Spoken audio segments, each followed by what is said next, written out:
Hi friends, welcome to my channel super trader Lakshya. और आज सबसे पहले हम बात करेंगे आज के मार्केट में कि क्या हुआ, मार्केट में चल क्या रहा है एग्जैक्टली और कल क्या पॉसिबिलिटीज़ हैं उनके बारे में हम बात करेंगे। तो उससे पहले अगर आप इस चैनल पर नए हैं तो सबसे पहले इस चैनल को सब्सक्राइब कर दिए। मेरे चैनल का नाम है सुपर ट्रेडर लक्ष्य और यहाँ पे बहुत सारे एजुकेशनल वीडियोज़ हैं। मेरा इंग्लिश चैनल है, उसको भी सब्सक्राइब करिए अगर आप इंग्लिश वीडियो देखना चाहते हैं। और मैं आगे चल के बहुत सारे इंग्लिश वीडियोज़ भी यहाँ पर डालने वाला हूँ। तो अगर आप जानना चाहते हैं कि मार्केट में आज हुआ क्या, तो exactly it was very simple, बहुत आसान था। लेकिन सबसे पहले मैं यहाँ पे ये जो खोल रखा है मैंने चार्ट, ये दिखा रहा है कि पिछले एक महीने में क्या हुआ। और एक महीने में हमारा मार्केट नीचे से काफ़ी अच्छा बाउंस दिया और अभी हम बाउंस जो हुआ था उसके बाद हम एक करेक्शन में चल रहे हैं, जो कि अभी तो छोटा करेक्शन है लेकिन कितना बड़ा हो सकता है ये देखने वाली बात होगी। तो आज सबसे बड़ी चीज़ इंपॉर्टेंट ये है कि हम 9900 के पास से ऑलमोस्ट 600-700 पॉइंट का डिप कर चुके हैं और हम 9200 के आसपास अभी लटके हुए हैं।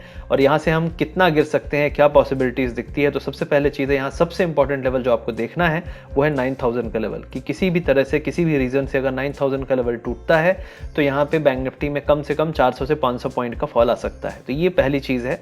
लेकिन 9000 का लेवल टूटना चाहिए, तभी ये होगा, तभी ये पॉसिबिलिटी बनेगी। वो कैसे होगा, उसका क्या रीज़न होगा, हमें अभी नहीं पता और हम कुछ नहीं कह सकते। अब हम देखते हैं कि आज क्या हुआ एग्जैक्टली। तो आज मार्केट शुरू में खुला, उसके बाद बाउंस हुआ, काफ़ी स्ट्रॉन्ग बाउंस हुआ। यहाँ पे तो ऑलमोस्ट जो शॉर्ट करके बैठे होंगे उनकी हालत ख़राब हो गई होगी। लेकिन प्रॉब्लम यहाँ पे यही है कि अगर आप आज के समय में आप शॉर्ट करेंगे और आप स्टॉप लॉस लगा के बैठेंगे तो डेफिनेटली हिट हो जाएगा। तो आपको डेफिनेटली थोड़ा होप रखना पड़ेगा, थोड़ा पेशेंस रखना पड़ेगा और एक बड़ा स्टॉप लॉस रखना पड़ेगा, क्योंकि आजकल का मार्केट जो है काफ़ी वॉलेटाइल चल रहा है। अब यहाँ पे दूसरी चीज़ आप देखेंगे कि मार्केट हाई एक लेवल टच करने के बाद कंटिन्यूसली पूरे दिन गिरा है, पूरे दिन। मतलब एक टाइम पे निफ्टी ऑलमोस्ट 200 पॉइंट ऊपर था और हाई से हम 200 पॉइंट का करेक्शन दिया है हमने, कम से कम 200-220 पॉइंट्स का। तो ये काफ़ी बड़ा इंट्राडे करेक्शन कहलाता है। और इस टाइप के जो कैंडल है वो भी रेड कैंडल, बड़ी रेड कैंडल बनी होगी आज। तो ये दिखाता है कि आज का जो माहौल था वो अच्छा नहीं था। हाई लेवल पे लोगों ने प्रॉफिट बुकिंग की है। प्रॉफिट बुकिंग लोग कर रहे हैं, इसका मतलब ये है कि कोई भी आदमी अपनी फॉरवर्ड पोजीशन नहीं लेना चाह रहा है, सोच रहे हैं कि जो भी बाउंस मिले निकल जाओ। और ये दिखाता है कि हाई पे अगर हम नहीं टिक पा रहे हैं तो हो सकता है हम लोअर लेवल टेस्ट करें। और इसीलिए मेरा कहना यह है कि अगला जो लेवल होगा वो 9000 का होगा, जो मार्केट टेस्ट कर सकता है। और अगर वो ब्रेक हुआ तभी हम 85-8400 की बात कर पाएंगे। तब तक नहीं करना चाहिए वैसी बातें, क्योंकि हम अगर ऑप्शन में ट्रेड करते हैं तो डेफिनेटली लॉसेस बड़े हो सकते हैं, क्योंकि हम डिके का शिकार हो जाएंगे, प्रीमियम डिके का। तो यहाँ पे ये चीज़ है। अब हम बात करेंगे आज के जो टॉप गेनर्स और लूजर्स थे। तो टॉप गेनर्स लूजर्स में आप देख सकते हैं यहाँ पे हीरो मोटो, टाटा मोटर्स। तो आज मोटर व्हीकल जो भी कंपनीज है इसमें कुछ डिमांड बढ़ी है। इसका रीज़न मुझे बिल्कुल नहीं पता, उम्मीद नहीं थी कि ये हो सकता है। लेकिन ठीक है, बाउंस हुआ, लेकिन ये बहुत स्ट्रॉन्ग सेक्टर नहीं है अभी भी। मेरी बात यही है, मेरा व्यू यही है। भारतीय इन्फ्राटेल के लिए हमने लॉन्ग कॉल दिया था कल के लाइव में, तो वो तो ऑलमोस्ट उसी तरह से काम किया इसने। और अगर आप वीकनेस में देखेंगे तो आईसीआईसीआई बैंक के रिजल्ट के बारे में मैंने क्लियरली लिखा था कि ये बहुत वीक रिजल्ट्स हैं। डेफिनेटली आईसीआईसीआई बैंक करेक्ट हो सकता है। और साथ में आप देखिए कोटक महिंद्रा बैंक और एक्सिस बैंक भी करेक्ट हुआ, जबकि एक्सिस बैंक एक टाइम पे 3% ऊपर था। तो आप देखेंगे काफ़ी बड़े स्टॉक्स और वो भी बैंकिंग सेक्टर में काफ़ी आज डाउनफॉल आया। आप सेक्टर एनालिसिस देखेंगे तो यहाँ पे ऑटो सबसे स्ट्रॉन्ग था, टेलीकॉम स्ट्रॉन्ग था। टेलीकॉम स्ट्रॉन्ग होने का रीज़न सिंपल है कि आपका भारतीय इन्फ्राटेल और आपका रिलायंस ऊपर था और कुछ और कंपनीज। उसके अलावा आप देखेंगे जो सबसे वीक सेक्टर था वो था बैंक, फाइनेंशियल सबसे वीक थे। उसके बाद पावर।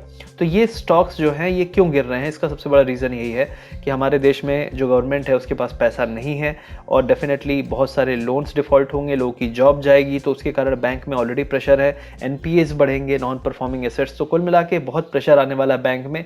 तो बैंक डेफिनेटली और गिर सकते हैं यहाँ से और बैंक ही इस पूरे मार्केट को गिराएंगे। और अभी जो भी स्टॉक्स होल्ड करके रखे हैं वो भी ज़्यादा दिन होल्ड नहीं कर पाएंगे। एक बार मार्केट अगर ओवरऑल गिरेगा तो लोग अपनी प्रॉफिट्स जहाँ भी हैं वहाँ पे बुक करेंगे। इसलिए मैंने कहा कि ऑटो में आज बाउंस आया है, लेकिन ये बाउंस ज़्यादा सस्टेन नहीं कर पाएगा।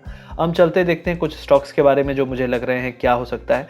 तो एचडीएफसी के बारे में मेरा बियरिश व्यू है। यहाँ पे अगर कोई भी बाउंस आता है 1658 पे है, अगर यहाँ से 10-15 रुपए का बाउंस आता है आप उसको सेल करिए।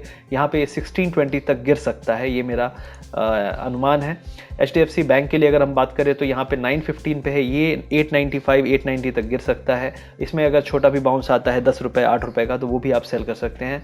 अब हम रिलायंस में बात करेंगे। ये स्टॉक भी आज पहली बार इसने हाई से काफ़ी अच्छी प्रॉफिट बुकिंग की है, ऑलमोस्ट हाई बनाया 1614। ये इसका ऑल टाइम हाई है, आज इसने ऑल टाइम हाई बनाया और वहाँ से प्रॉफिट बुकिंग आई है।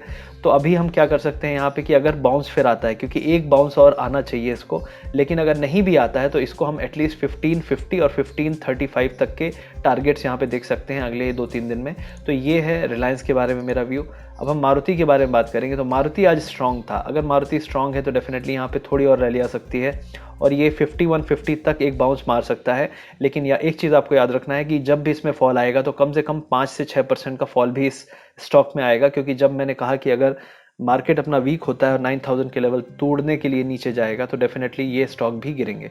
तो आप जो भी इसमें अपसाइड करें डेफिनेटली स्टॉप लॉस लगाइए और स्टॉप लॉस को फॉलो करिए, और अगर स्टॉप लॉस ट्रिगर हो जाता है because of any reason definitely वो ट्रेंड रिवर्सल है और वहाँ से आपको शॉर्ट करना है। तो ये था आपका मारुति के बारे में व्यू। अब हम बात करेंगे कि वेटेज कैसा था। तो अगर आप वेटेज देखेंगे तो रिलायंस इंडस्ट्रीज़ और TCS इन दो ने ऑलमोस्ट मेजर जो होल्डिंग की थी। उसके बाद मारुति, इन्फोसिस, तो ये 3-4 स्टॉक थे जो मेजर तरीके से उठा रखे थे। उसके बाद आप देखिए बहुत माइनर कंट्रीब्यूशन है। लेकिन अगर आप लूजर्स में देखेंगे तो ICICI बैंक, मतलब कुछ सेक्टर्स में बहुत नेगेटिविटी है, वही दिखा रहा है कि बैंकिंग में बहुत ज़्यादा नेगेटिविटी है। आप देखिए जो भी है बैंकिंग और फाइनेंशियल और हाउसिंग फाइनेंस कंपनीज, तो ये सभी में आज सेलिंग आई है। हिंदुस्तान यूनिलीवर एक सरप्राइज था जो आज गिरा है, तो मुझे उम्मीद है कि 2030 के आसपास अगर ये स्टेबलाइज हो जाता है तो फिर से एक बाउंस यहाँ पे आना चाहिए। अगर 2000 के नीचे जाता है तो आप यहाँ पे अपना जो भी लॉन्ग पोजीशन है उसको काट सकते हैं। तो ये मेरा व्यू था और ये आपका वेटेज है। अब हम इसके बाद बात करेंगे कि एग्जैक्टली ग्लोबली क्या हो रहा है। तो अगर आप ग्लोबली देखेंगे तो डो जोन का फ्यूचर्स जो था आज पहले ऊपर गया, ऑलमोस्ट 150-200 पॉइंट ऊपर था, फिर वहीं से ये गिरा। अब ये जो बाउंस आया उसके बाद गिरा यहाँ के, इसके बाद हमारा मार्केट भी काफ़ी फिसला ऊपर से। और अगर आप डो जोन्स का थोड़ा चार्ट एनालिसिस करेंगे तो यहाँ पे एक चीज़ और दिख रही है कि धीरे धीरे जो ये अपसाइड का बाउंस था, ये वाला तो स्ट्रांग था लेकिन अभी ये कमज़ोर लग रहा है। और अगर ये वीक हुआ और ये जो लेवल है 23,600, अगर इसको ब्रेक किया तो हम यहाँ से कम से कम 500 से 800 पॉइंट गिर सकते हैं। तो हमारा अगला टारगेट होगा ये 22,300, जो बड़ा टारगेट होगा, क्योंकि अब वीकनेस आ रही है, मोमेंटम में भी वीकनेस आ रही है। अगर आप टेक्निकल एनालिसिस करते हैं तो आपको पता है कि मोमेंटम में जब वीकनेस हो तो सडनली एक बहुत बड़ा फॉल आ सकता है। जैसे यहाँ पे जब मार्केट बहुत दिन तक रेजिस्ट करता है तो जब वो फॉल आता है तो स्विफ्ट फॉल नहीं आता, सडन फॉल और बड़ा फॉल आ सकता है। तो ये पॉसिबिलिटी यहाँ बन रही है डो जोन्स में। अगर यूएस मार्केट गिरेगा तो हमारा मार्केट ऑलरेडी इतना स्ट्रांग नहीं है, पैकेज की इतनी उम्मीद करना भी बेकार है, क्योंकि अगर बहुत बड़ा पैकेज सरकार ने दिया तो रेटिंग डाउनग्रेड हो सकती है और रेटिंग डाउनग्रेड होने के कारण भी स्टॉक मार्केट गिरेगा। तो ये एक बहुत बड़ा यहाँ पे रीज़न है कि शायद बहुत बड़ा पैकेज ना आए। अब हम बात करेंगे निफ्टी बैंक निफ्टी में, जो हमने ट्रेंड एनालिसिस किया था तो उसके हिसाब से जो ऑलरेडी हमारी लाइन थी सपोर्ट की वो टूट चुकी है। मार्केट इसके नीचे 2 दिन से सस्टेन कर रहा है, आज भी इसने इसके नीचे सस्टेन किया, हाई पे खुला फिर नीचे आया। तो यहाँ से अगला जो टारगेट मेरा बनता है वो है 8790, लेकिन ये इस हफ्ते आएगा नहीं आएगा मुझे नहीं पता, लेकिन मोस्ट प्रॉब्ली अगले हफ्ते तक हम 8700 के आसपास पहुँच जाने चाहिए। और हम बात करेंगे बैंक निफ्टी की, तो बैंक निफ्टी में भी ये ट्रेंड लाइन ऑलरेडी टूट चुकी है और बैंक निफ्टी में जो वीकनेस है बहुत ज़्यादा है और इसने जो इससे पहले वाला लो था उसको भी तोड़ा है। तो मोस्ट प्रॉब्ली ये 18,200 की तरफ जा रहा है और हो सकता है कि इसी हफ्ते हमको ये लेवल देखने को मिल जाए और इसी हफ्ते निफ्टी में 9,000 के लेवल भी देखने को मिल जाए। अगर निफ्टी गिरेगा तो बैंक निफ्टी ज़्यादा गिरेगा और बैंक निफ्टी के कारण ही निफ्टी में फॉल आना चाहिए और ये लेवल जो है पॉसिबल है इस एक्सपायरी के लिए। और अगले एक्सपायरी अगर ये नेगेटिविटी मेंटेन रही तो अगला लेवल होगा आपका 17,400 का। तो ये 2 पॉसिबिलिटीज़ दिख रही हैं और इसी पॉसिबिलिटी को लेकर आपको चलना है और किसी भी केस में आपका जो स्टॉप लॉस होना चाहिए वो आपका होना चाहिए 19,500 के आसपास। जो आज का हाई था वो भी एक स्टॉप लॉस अच्छा है, ऑलमोस्ट 19,650 के आसपास। लेकिन जो भी बाउंस आएंगे मुझे नहीं लगता अभी सस्टेन कर पाएंगे, क्योंकि एक डिसाइसिव मूव है ब्रेकडाउन का। और आप देखिए 22,000 से हम ऑलरेडी कितना गिर चुके हैं, हम ऑलरेडी 19,000 पे हैं। 3,000 पॉइंट का फॉल ऑलरेडी आ चुका है, उसमें से 1800 पॉइंट का फॉल एक ही दिन में आया था।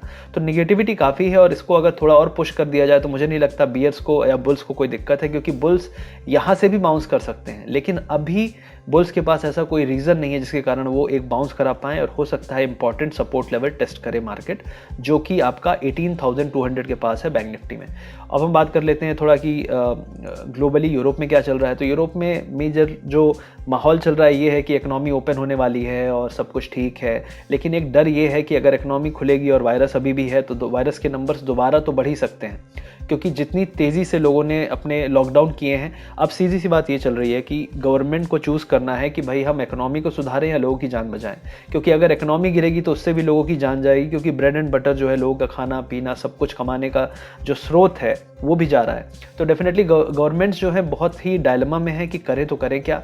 तो उन्होंने एक ये मोस्ट प्रॉब्ली मेरे हिसाब से एक ट्राई है, अगर थोड़ी सी भी केसेस बढ़े तो दोबारा से लॉकडाउन होने में बिल्कुल टाइम नहीं लगेगा, और आप मानेंगे नहीं कि 10 दिन के अंदर दोबारा से एक बहुत बड़ा लॉकडाउन हो सकता है। वो मेरे को पूरी उम्मीद है, क्योंकि ये वायरस अभी गया नहीं है, टेस्टिंग अभी भी कमज़ोर है, इंडिया में तो स्पेशली कमज़ोर है, इसलिए इंडिया में मार्केट अभी वीक है। हमारे केसेस हर दिन हाईएस्ट जा रहे हैं क्योंकि हमने टेस्टिंग बढ़ा दी है, और जैसे जैसे टेस्टिंग बढ़ेगी केसेस बढ़ेंगे, क्योंकि इंडिया में 130 करोड़ पॉपुलेशन है। तो हमें कम से कम यहाँ पे 10 मिलियन 10 मिलियन कम से कम 1 करोड़ टेस्ट तो करने पड़ेंगे, ताकि हम कह सकें कि हमारा सैंपल हमने टेस्ट काफ़ी कर लिया है और अब हम एश्योर्ड हैं कि कोई दिक्कत नहीं है। और वो टेस्ट खत्म होते होते कम से कम आपको लग जाएंगे 2 महीने। तो इसलिए मेरे हिसाब से अभी भी हमें बहुत ज़्यादा रिलीफ फील नहीं करना चाहिए, और हमें हमेशा तैयार रहना चाहिए कि कब लॉकडाउन आ जाए, कब कौन सा न्यूज़ आ जाए। अगर आप बिजनेसमैन हैं तो आपको भी तैयार होना पड़ेगा इस तरीके से। अगर मार्केट में आप हैं तो जो भी बाउंसेस आ रहे हैं, आपको अपने जो भी प्रॉफिटेबल स्टॉक्स हैं उनको एग्जिट करना है, क्योंकि जब ये ब्रेकडाउन यूएस में होगा तो डेफिनेटली इंडिया में बहुत बड़ा ब्रेकडाउन होगा, और इंडिया में हम दोबारा ये लो लेवल टेस्ट करना हमारे लिए बहुत आसान होगा, क्योंकि हमारे यहाँ फंडामेंटल्स बहुत वीक हैं, हमारी इकोनॉमी बहुत वीक है, और इसीलिए मेरा ये व्यू है। आई होप ये वीडियो आपको अच्छा लगा है। अगर ये वीडियो आपको अच्छा लगा तो सब्सक्राइब शेयर लाइक ज़रूर करिएगा। मेरे चैनल के सभी वीडियोज़ देखते रहिए। Thank you very much.